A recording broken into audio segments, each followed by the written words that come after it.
Hi, I'm an old guy and I do maths, and here is our problem. We have a cosine graph. We're told it's a cosine graph, and we are asked to find its equation. Now, on first glance, this doesn't really look like a cosine graph, but there are some clues that we should, if we're careful, pick up on. Note that the domain of this thing runs from 0 to 4 pi, and there are 1, 2, 3, 4 clear periods in this thing. So that's our first hint. Now, a normal cosine graph, if I can just draw one on this sheet of paper, looks roughly like this. Badly drawn, but that's what it looks like. And its period is 2 pi. This is 1, and this is negative 1. Now, compare that to what we're seeing here. But remember that this thing has clearly been compressed, even though the domain is much larger than is usually the case. And if we turn over the cosine graph that I did a rough sketch of, we get something that resembles approximately this shape. And so we're looking at our period being the distance that it takes on the x-axis to get back to where we started, 1 pi.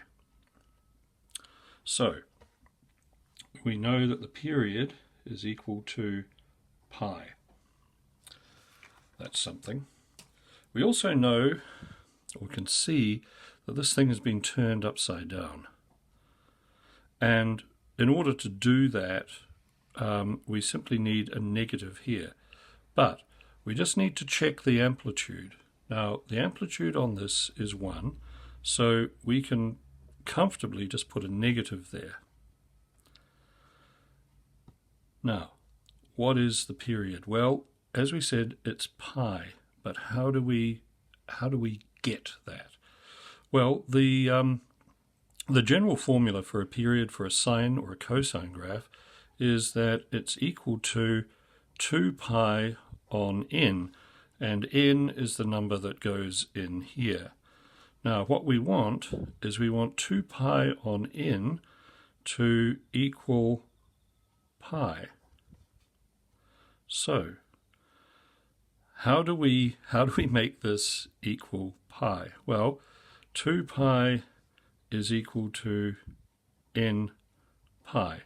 We simply rearrange this little part of the equation and we get 2x here. Is that all? Yes, it is.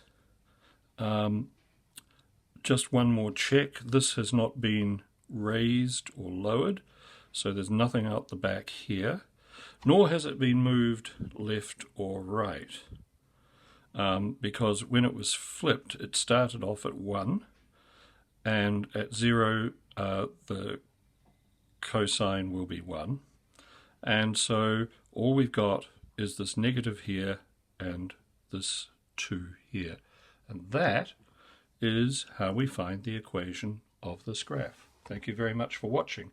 I hope you found this useful. If you did, please like and subscribe, and I'll see you next time. Bye.